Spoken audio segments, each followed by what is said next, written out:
ನಮಸ್ಕಾರ, welcome to my channel. ನಾವಿವತ್ತು Bhagyalakshmi ಸೀರಿಯಲ್ನ complete ಎಪಿಸೋಡ್ನ 60 ಸೆಕೆಂಡ್ಸಲ್ಲಿ ನೋಡೋಣ. Let start.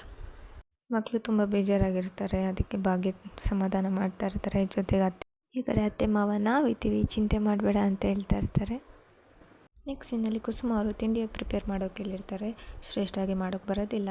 ಅವ್ರಿಗೆ ಬಂದಿದ್ದು ಒಂದೇ ಐಡಿಯಾ ಅಂದರೆ ಝೊಮ್ಯಾಟೊ ಮಾಡೋದು. ಝೊಮ್ಯಾಟೊ ಮಾಡಿ ನಾನೇ ಮಾಡಿದ್ದೀನಿ ಅನ್ನೋ ಥರ ಎಲ್ಲ ಸೆಟ್ ಮಾಡಿಬಿಡ್ತಾರೆ. ನೆಕ್ಸ್ಟ್ ಸೀನಲ್ಲಿ ಎಲ್ಲರೂ ತಿಂಡಿಗೆ ಬರ್ತಾರೆ, ಎಲ್ಲರೂ ಕೂತ್ಕೋತಾರೆ, ಬಡಿಸ್ತಾರೆ. ಶ್ರೇಷ್ಠ ಅವರು ಎಲ್ಲರಿಗೂ ಬಡಿಸ್ತಾರೆ. ಸ್ವಲ್ಪ ಮಾತುಕತೆ ಆಗುತ್ತೆ. ಭಾಗ್ಯ ಅವರು ಕಿಚನ್ಗೆ ಹೋಗಿ ಚೆಕ್ ಮಾಡ್ತಾರೆ, ಮಾಡಿದಾರಾ ಇಲ್ವಾ ಅಂತ. ಸೊ ಅವ್ರಿಗೆ ಕನ್ಫರ್ಮ್ ಆಗುತ್ತೆ ಇವಳು ಮಾಡಿಲ್ಲ ಅಂತ. ಭಾಗ್ಯ ಅವರು ಕೇಳ್ತಾರೆ ಶ್ರೇಷ್ಠನ, ನೀನು ಅಕಸ್ಮಾತಾಗಿ ಆಚೆಯಿಂದ ಫುಡ್ ಆರ್ಡರ್ ಮಾಡಿದ್ಯಾ ಅಂತ. ಅದಕ್ಕೆ ಅವರು ಇಲ್ಲ, ನಾನೇ ಮಾಡಿದ್ದು ಅಂತ ಸ್ವಲ್ಪ ಮಾತುಕತೆ ಆಗುತ್ತೆ.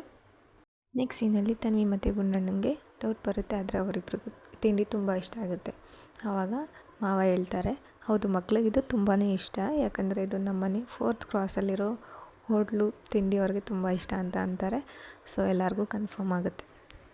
ನಾನು ತುಂಬ ವರ್ಷದಿಂದ ಅಲ್ಲೇ ತಿಂತಾಯಿದ್ದೀನಿ, ಅಲ್ಲಿ ತುಂಬ ಚೆನ್ನಾಗಿರುತ್ತೆ, ಇದು ಅಲ್ಲಿದ್ದೆ ಅಂತ ಮಾವ ಅವರು ಹೇಳ್ತಾರೆ. ಅದಕ್ಕೆ ಶ್ರೇಷ್ಠ ಅವ್ರಿಗೆ ತುಂಬ ಸಿಟ್ಟು ಬಂದುಬಿಡುತ್ತೆ. ಇದು ಮಾಡಿದ್ದು ನಾನೇ ಅಂತ ಕೂಗ್ಕೋತಾರೆ. ಅಲ್ಲಿಗೆ ಎಪಿಸೋಡ್ ಎಂಡ್ ಆಗುತ್ತೆ. ಫುಲ್ ಎಪಿಸೋಡನ್ನ ಕಂಪ್ಲೀಟ್ ಮಾಡೋಕ್ಕೆ ಟ್ರೈ ಮಾಡಿದ್ದೀನಿ. ಏನಾದರೂ ತಪ್ಪಿದ್ದರೆ ಕ್ಷಮಿಸಿ ಅಂತ ಕೇಳ್ತಾ, ನಿಮ್ಮ ಇಷ್ಟದ ಸೀರಿಯಲ್ನ ಕಾಮೆಂಟಲ್ಲಿ ತಿಳಿಸಿ. Thank you. ನಾಳೆ ಸಿಗ್ತೀನಿ. ಬಾಯ್. ಪ್ಲೀಸ್ ಒಂದು ಲೈಕ್ ಮಾಡಿ ಮತ್ತು ಸಬ್ಸ್ಕ್ರೈಬ್ ಬಟನ್ನ ಕ್ಲಿಕ್ ಮಾಡಿ. Thank you.